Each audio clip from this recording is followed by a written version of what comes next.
Dan ia menilai 75% calon haji Indonesia itu adalah petani dan nelayan yang tidak sanggup membayar biaya sebesar itu. Karena asumsinya kalau kita hitung tadi, kuota kursi itu kan 25 juta kemarin itu. Dan kemudian ketika sudah ketika ditetapkan 98 juta yang dibebankan kepada para jamaah itu 69 juta, berarti kan masih ada penambahan 44 juta, dan ini nilai yang sangat tinggi. Petani nelayan kita sanggup nggak tuh? Oke, alhamdulillah ini masih persiapan, kita sudah bersama dengan beliau, Ustadz Iskan Kolba Lubis ya, saya panggil Ustadz aja nih, Ustadz Iskan Kolba Lubis, anggota Komisi 8 DPR RI, fraksi Partai Keadilan Sejahtera. Coba kita akan sapa beliau terlebih dahulu. Assalamualaikum Pak Iskan Kolba Lubis. Waalaikumsalam. Suaranya jelas? Alhamdulillah jelas nih Pak Iskan. Kabar baik pagi ini Pak Iskan? Baik. Ya. Iya. Ini posisi sedang di mana nih Pak Iskan?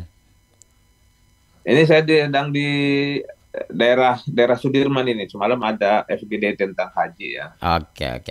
Ini kita ganggu waktunya pagi ini sebentar Pak. Pagi ini kita sudah berdiskusi dengan para pendengar kita terkait dengan kenaikan Kemenak yang mengusulkan biaya haji sampai 69 juta lah sebetulnya seperti itu. Dan kemarin dari Komisi 8 DPR RI termasuk panjenengan itu kan menolak dengan kenaikan yang mencapai sekian itu. Ini ceritanya gimana itu Pak kemarin? Oh jadi gini, memang mulai tahun kemarin kan biaya haji memang sudah naik di Saudi Arabia ya. Ya, disebut dengan biaya masyair. Masyair itu layanan Arafah Mina. Dulu itu kan dia sekitar 1.500 rial, ya, ekuivalen sekitar 5,5 juta. Tahun kemarin itu sudah dia 6.500, jadi sekitar 24 juta penambahannya kemarin. Kemarin itu memang jemaah haji bisa diselamatkan karena pesertanya juga kan sedikit, cuma 50%. Kemudian dana optimalisasi haji, yang dimaksud dana optimalisasi haji itu kan jemaah haji membayar dana awal kan 25 juta per orang. Dan itu kan dikelola selama ada yang 20 tahun. Itu kan hasilnya disebut dana optimalisasi. Itu yang menutupi biaya haji yang naik tahun kemarin. Nah, dana kemarin sekarang kan dia alhamdulillah sudah turun sih dana pembayaran di Arafah Mina yang 6.500 rial, sekarang di sekitar 5.000 ya. Tapi memang tetap mahal ya. Jadi ya kan kemarin ada temuan dari KPK bahwa kalau pengelolaan dana haji seperti yang sekarang ini bisa dana pokok itu, maksud dana pokok itu dana setoran awal jemaah haji bisa tergerus gitu. Terus itu jadi jemaah haji yang duluan berangkat dia makan biaya jemaah haji yang akan belakangan. Dia seperti gambling kan, dia seperti apa? Jadi diuntungkan orang sebelumnya, dirugikan belakangan. Itu kan diwanti-wanti KPK kan. Ya. Itu kan berarti kan sebetulnya dana optimalisasi, dana keuntungan yang seharusnya dibagi rata kepada seluruh jemaah haji yang akan berangkat tahun ini dan yang akan datang, kan mereka juga harus dapat. Nah, itu kemungkinan besar itu, saya kan tidak punya data ya. Sebagian dana untuk ke depan itu sudah kepake juga gitu kan. Itu filosofinya begitu. Maka kan kalau KPK mengatakan jangan sampai setoran awal itu kemakan, berarti kan mafhum mukhalafahnya, pemahaman sebaliknya kan sudah kemakan ini dana-dana keuntungan kan gitu. Ibaratkan pisang nih, kalau kita pisang kan ada anak pisang, ambil anaknya itu, kamu tanam lagi di sana gitu. Tapi kalau pisang induknya kita ambil kan sudah nggak ada pisang itu, kira-kira begitulah. Itu. Jadi makanya mungkin paniklah Kementerian Agama. Akhirnya dihitung-hitung oleh dia sekian biaya bla bla bla, uang yang ada otomatis harus naik sekitar 69 juta, 69 lebih ya. 69 juta. Itu kan disebut dana yang disetor, yang dibayar oleh jemaah. Jadi haji itu kan tiga biayanya. Dana yang disetor oleh jemaah, yang kedua itu disebut direct cost, ada namanya hasil dari setoran jemaah namanya indirect cost. Kemudian ada yang namanya APBN. APBN nggak perlu masyarakat tahu, itu kan urusan negara. Nah memang begitu terjadi seperti kemarin itu dan begitu ada temuan dari KPK itu mungkin Kementerian Agama panik lah. Nah dia dihitung, jadi supaya ada sustainable, istilahnya sustainable, supaya biaya haji berlanjut ya harus dinaikkan. Tetapi menaikkannya dia gila-gilaan ya. Sampai segitunya. Jadi artinya Pak, artinya kalau misalnya kan tahun lalu itu 39,8 juta kalau tahun lalu. Kalau misalnya tetap dengan harga itu, Pak Yakut kan menjelaskan ada peningkatan biaya haji 2023 ini untuk diambil demi menjaga keberlangsungan nilai manfaat dana haji di masa depan. Apa resiko di masa depan ketika harga sekarang itu disamakan kemarin yang 39,8 juta? Resikonya apa Pak sebenarnya?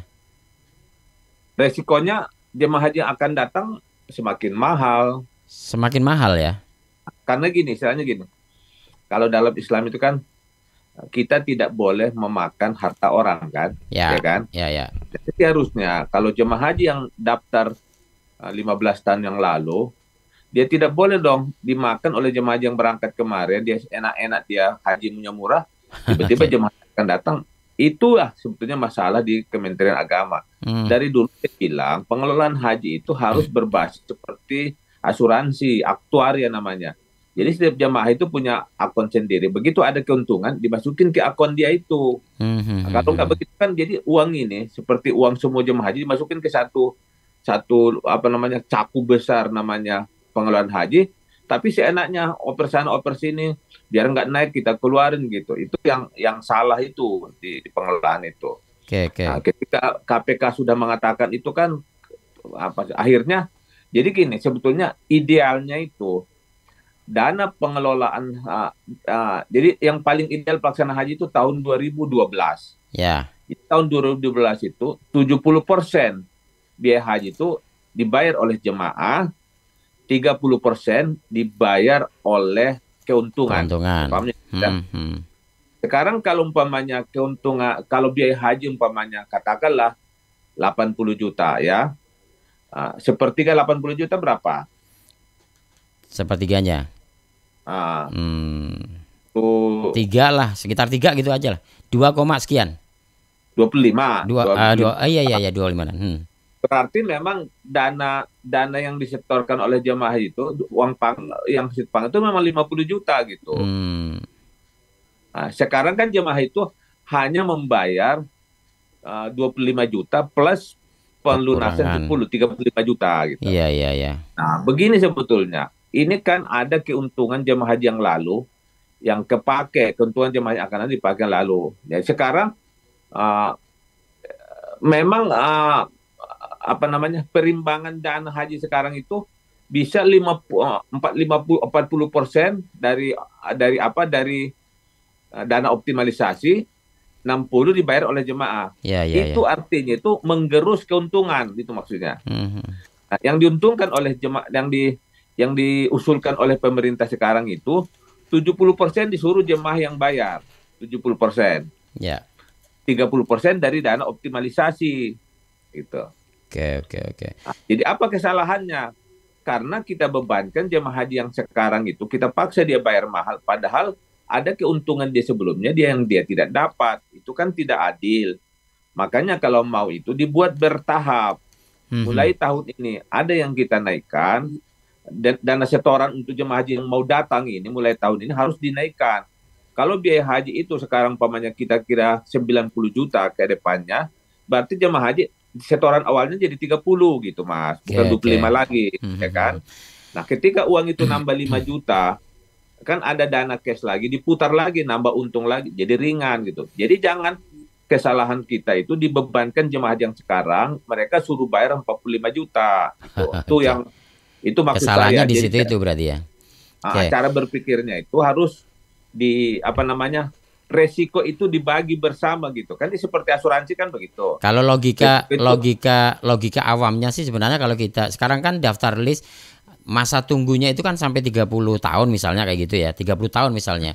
25 setoran awal kita itu ketika diputar pun selama 30 tahun sebenarnya udah bisa memenuhi untuk berangkat haji belum Pak ya kalau misalnya sampai hari hanya itu?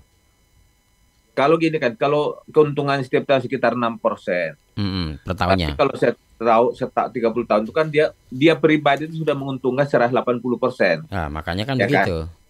Ya, kalau 25% berarti uang dia itu sudah ada sekitar 65 juta. 60-an ya ya. 65. Jadi seharusnya dia bayar 25 juta lagi, 65, 25. Harga yang real sekarang ya, jadi 90 juta. Jadi dia nambah 25 juta. Itu masih masuk akal kan? Kalau daripada sekarang dia harus nambah 45 juta kan gitu. Nah, kan nggak rasional. Oke. Kenapa dia tidak rasional? Karena ada sistem aktuari yang tidak jalan di pengelolaan haji. Yang saya maksud sistem aktuari, kalau asuransi itu kan dana itu ngumpul di semua di satu namanya perusahaan. Tapi kan dia rekeningnya beda-beda. Umpamanya uang ini diputarkan di perusahaan A, untung 6%, itu langsung kebagi di setiap hari. Jadi orang itu ada langsung ke akunnya sendiri-sendiri gitu maksudnya. Ada akunnya sendiri. Jadi dia sudah hitung. Orang ini kapan anak sekolahnya SMP masuk, SMA, udah dihitung tahun sekian harus ada. Dia harus siapkan itu. Itu namanya dana aktuaria namanya. Ini kan punya dana jangka panjang, tapi nggak ada aktuarianya, semau-maunya dia gitu. Di situ masalahnya. Ya.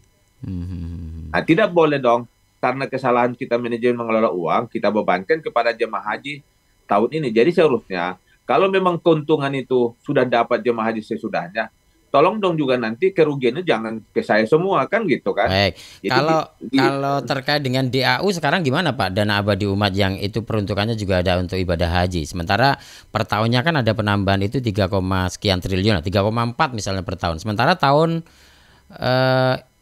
kemarin tahun 2020 2021 nampaknya haji tidak atau dihentikan kan atau tidak dijalankan. Itu gimana Pak itu?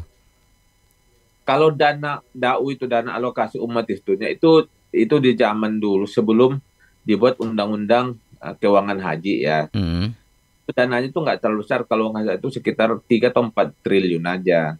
Nah, 3-4 triliun itu kan keuntungannya setahun itu paling sekitar 300 miliar ya kan. Dan itu sekarang sudah ada peruntukannya untuk haji boleh, sebagian banyak diambil untuk haji, sebagian untuk bangun pesantren, tapi itu tidak terlalu signifikan. Oh, itu termasuk kecil ya? Ya kalau 4 triliun itu dihabisin ya gede juga. Sekali haji sih bisa. Untuk membantu untuk menutupi haji tahun ini mungkin bisa kan? Cukup signifikan. Nah, tapi itu kan dana umat itu dia bergulir, dia nggak boleh dipakai pokoknya. Tapi kalau keuntungannya mungkin kita ambil nanti 200 M bisa untuk mengurangi biaya haji, karena itu kan milik jemaah haji juga gitu. Tapi kita bisa semuanya, karena itu kan ada nanti untuk bantu pesantren atau membantu asrama haji jemaah haji gitu-gitu ya. Baik. Jadi kalau ini kemarin kan fraksi PKS di Komisi 8 termasuk fraksi PKS yang menolak kenaikan ini. Sebenarnya range yang tepat itu kalau menurut teman-teman di PKS sendiri berapa Pak biaya haji untuk tahun ini agar kemudian tidak membebani rakyat yang sangat berat itu? Jadi ini tidak bisa penyelesaian secara terpisah-pisah ya. Dia harus komprehensif. Kalau saya mengusulkan gini, pertama biaya ini jangan dibebankan tahun ini. Dibuat program untuk 10 tahun ya. Jadi perencanaan haji 10 tahun seperti apa, ya kan? Nah, kemudian yang kedua, tahun ini harus sudah naik, iya. Tapi nggak naik semuanya begitu. Jadi diurut tahun ini berapa, tahun depan berapa, tahun berapa. Sekitar 10 tahun, itu yang pertama. Baru yang kedua, mulai dana setoran awal itu dinaikkan. Oke, tidak 25 juta lagi gitu ya? Ya, karena kalau anggaran biaya haji ke depan itu 90 juta, berarti dia nyetor 30 gitu, Mas. Kalau dia nyetor 30 itu kan, berarti kan ada penambahan dana 5 juta. Kalau yang daftar setiap tahun itu 500 orang, 500 ribu ya, berarti ada penambahan uang 2,5 triliun. Kalau 2,5 triliun dikelola 10%, 250 itu efektif nanti mengurangi biaya jemaah haji gitu. Itu yang kedua. Nah, baru yang ketiga, kita juga harus mengkritisi biaya yang dikeluarkan pemerintah seperti tiket, kemahalan, perubahan gitu. Itu dikurangi semua di ini. Itu ada markup ya? Jadi Kalau menurut teman-teman di fraksi PKS ada markup kah dari harga yang kemarin di apa namanya diinikan sama Kemenak itu? Misalnya itu saja kan begini.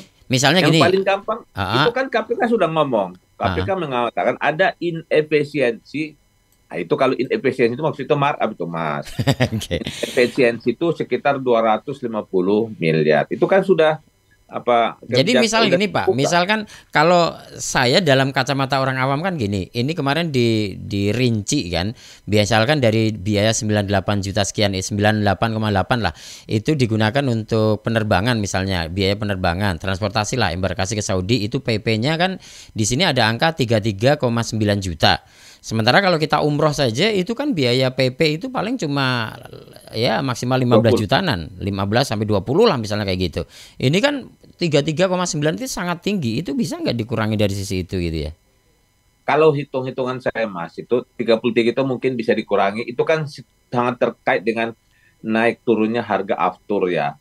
Biasanya kan ini penerbangan itu diambil harga yang paling mahal dia biasanya. Yang paling tinggi.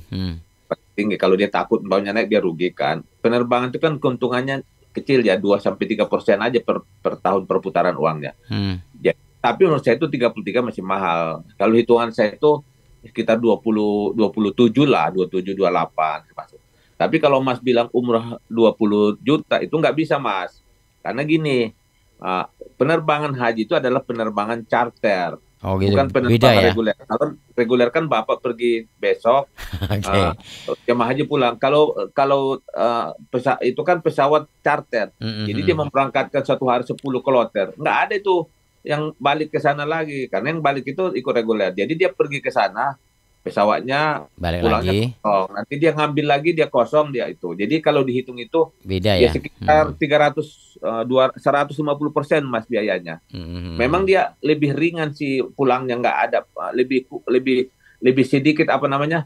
Lebih sedikit minyaknya. Tapi kan walaupun dia kosong kan pramugarinya tetap dibayar ya kan.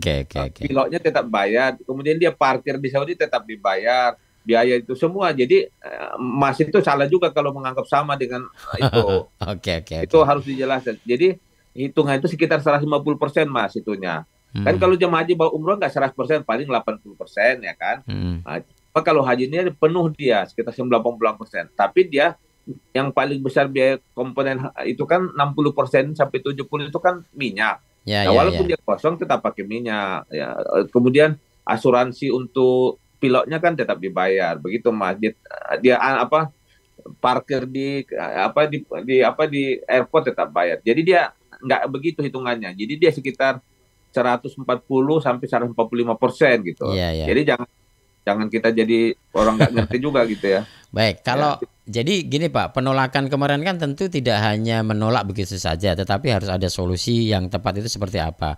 Lah, kemudian dari penolakan itu kemudian apa yang dengan dari Komisi 8 ini memberikan saran seperti apa Pak kepada Kemenak kemarin untuk tahun ini? Ya saya kan ikut panja Mas. Besok mulai panja, mulai apa? Kita nanti akan adu argumentasi, Garuda kita panggil, berapa harga ente, berapa harga minyak, kita cecar dia sampai sampai keringat nanti kita buat. Kemudian yang lain apa yang bisa dimurah di nanti kalau kita sudah itu kan nanti kita dapat harga realnya kan. Harga real umpamanya perumahan kan kita diskon, kita cari yang murah kan, tapi kan nggak mungkin jemaah haji nggak usah tinggal di rumah kan, nggak mungkin. Nah kalau kita sudah dapat harga yang real gitu, yang minim markup lah istilahnya ya, kalau istilah KPK kan inefisiensi itu kita hilangkan. Baru yang kedua bagaimana istilahnya tasriful amwalnya. Engineering keuangannya gimana gitu kan, ini kan uang, masalah mengatur.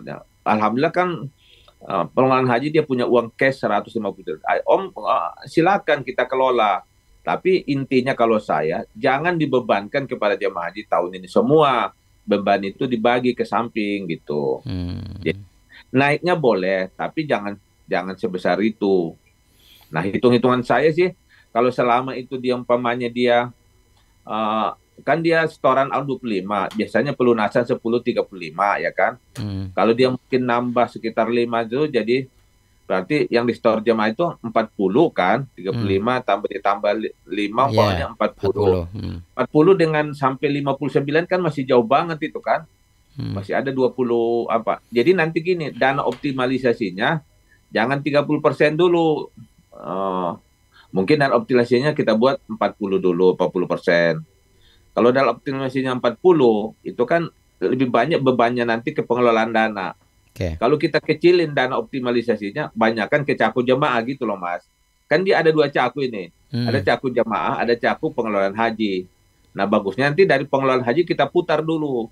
Nanti kita bilang nanti saya akan minta supaya dana haji itu sebagian ditarik dari Menteri Keuangan. Karena banyak dana itu dipakai oleh Menteri Keuangan dalam bentuk yang disebut surat berharga. Memang kan Badan Pengelola Keuangan selalu bilang, itu nggak benar bahwa dana haji dipakai untuk jalan tol. Ada benarnya, tapi ada tidak benarnya. Tidak benarnya kenapa? Karena memang surat berharga ini kan kita itu pinjaman dari negara kan gitu. Dikasih kertas, namanya bond kan. Bond itu kan kertas saja. Kertas yang di Menteri Keuangan. Tapi uang ini kan bisa dipakai jemaah itu membangun tol juga gitu. Untuk dana pembangunan. Bahkan dipakai bayar utang mungkin gitu ya. Jadi sebetulnya masyarakat mengeritik bahwa dana haji dipakai untuk infrastruktur benar. Cuma saya nggak terlalu banyak ngomong, nanti takut apa stres lagi mereka semua nanti. Tapi kita tahu semua itu kok. Jaruannya pelaksanaan haji. Jadi maksudnya itu nanti kita minta supaya sebagian diambil dari dana itu. Karena selama ini kan keuntungannya cuma 5%, nggak efisien. Untung 5% dengan inflasi 5,4 itu tekor itu dana haji. Maksud saya nanti gini, kita investasi namanya udah boleh dalam undang-undang itu Badan Pengelola Keuangan Haji investasi di namanya investasi langsung. Banyak gini, ngomong aja sama Menteri Perhubungan, bos, kami punya dana besar nih, kami punya uang jangka panjang. Sini saya beli lah perusahaan ente yang bagus-bagus itu, saya kasih dana bahas biar pemerintah banyak duitnya. Apa yang mau dibeli?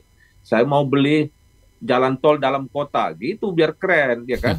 Badan Pengelola Haji beli jalan tol itu, duitnya nanti masuk 2 tahun ke depan banyak uang, jemaah haji senang juga gitu kan?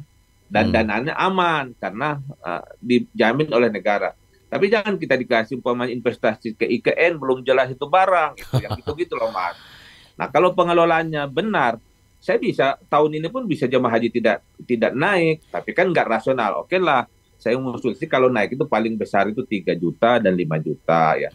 Artinya jemaah haji masih bisa kita usahakan. Nanti kalau memang jemaah haji 5 juta tidak mampu juga, nanti kita bicarakan. Kita suruh dipinjamin dari dana pengelola. Dan haji ini kan uang mereka juga. Kita pinjamin dia dari situ, ambil cakup kanan, suruh dia, nanti pulang dia suruh diangsur, nggak apa-apa gitu ya. Artinya bisa itu jadi asal ada negara kan punya semuanya. Bisa jadi kita mengatakan ini loh Pak, apa namanya, pengelolaan dana haji sekarang itu ada salah kelola begitu kah?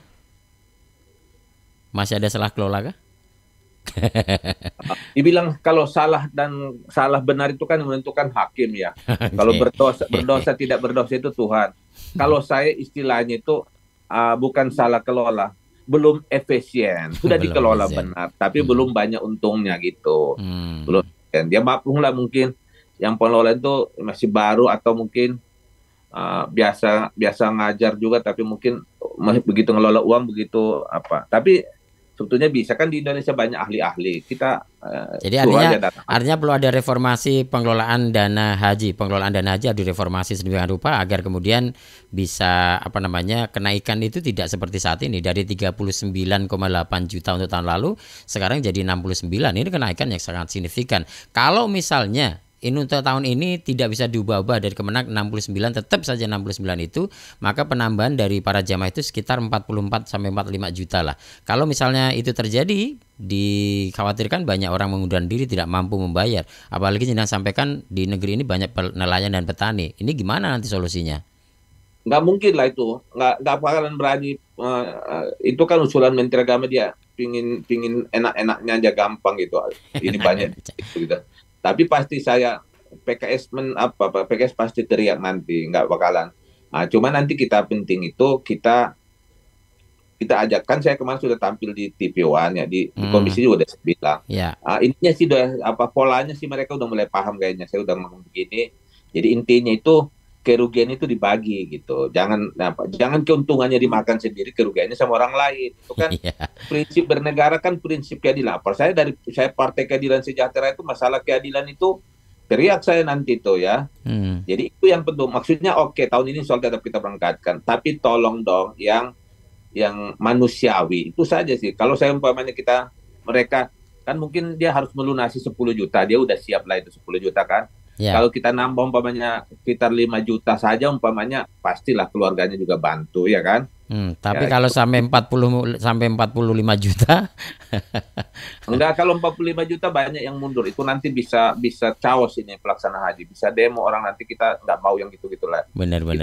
Kita wanti-wanti juga Menteri Agama jangan sampai membuat suasana tidak nyaman ya. Gaduh gitu ya. Karena jemaah haji ini kan mereka itu orang-orang baik, nggak pernah. Tapi kalau sempat orang-orang baik ngamuk kan ya susah kita nanti. Kita insya Allah akan kita kawal lah. Yang penting ini kita nanti akan desain lagi pengelolaan haji. Kita nanti sebagian dana yang di Kemensos supaya diinvestasikan yang bagus gitu ya. Supaya nanti bisa sih diatur. Tapi kita nanti, saya minta semalam saya FGD ya. Saya minta sama Dirjen Haji supaya dibuat desain 10 tahun akan datang. Jadi tahun ini tetap kita naikin, itu saya setuju, tapi jangan besar. Tahun depan juga dinaikkan. Kalau tahun depannya jadi kita desain 10 tahun, tapi tiba-tiba keuntungannya bagus, nanti 5 tahun sudah selesai gitu. Sudah normal nanti. Kan kalau jemaah haji akan datang kan suruh mereka bayar 30 juta. Mereka juga kan masyarakat itu kan terjadi inflasi. Nilai hartanya juga kan naik juga kan. Dibaratkan dia punya kebun, tanah, kan 5 tahun ini naik. Jadi kita ke depan yang paling utama harus gerak itu setoran awal untuk jemaah yang akan daftar tahun ini sudah harus dinaikkan sekitar 30%. Itu langkah pertama. Itu nanti menambah dana untuk optimalisasi nantinya. Baik, terakhir Pak Iskan Lubis, yang ingin Anda sampaikan kepada warga masyarakat yang menyimak acara ini di Jawa Tengah dan sekitarnya. Silakan Pak Iskan Lubis terkait dengan kenaikan ini. Seperti apa Pak? Jadi supaya masyarakat tetap tenang, berikan waktu kepada kami untuk menganalisa ini. Insya Allah bagi jemaah haji yang berangkat tahun ini, insya Allah tetap kita berangkatkan. Tentunya tolong keluarganya agak siap-siap dikit, pasti ada kenaikan. Tapi kita akan usahakan supaya kami dari PKS akan mengusahakan tidak terlalu besar. Artinya kalau bisa sekitar 5 juta lah. Jadi berarti kan tolong disiapkan uang sekitar 15 juta untuk pelunasan ya. Itu saja. Mohon doanya supaya perjuangan yang setiap ini bisa dikabulkan lah gitu. Baik Pak Iksan Lubis, mohon maaf waktunya saya ganggu pagi ini, dan selamat berjuang Pak. Kami masyarakat menunggu peran-peran panjenengan di sana untuk kemudian demi kesejahteraan dan keadilan masyarakat di Indonesia ini. Terima kasih Pak Iksan Lubis. Terima kasih. Salam sejahtera untuk kita semua. Baik, Assalamualaikum warahmatullahi wabarakatuh. Waalaikumsalam. Izin ya Mas. Ya. Baik, pendengar, demikian dengan narasumber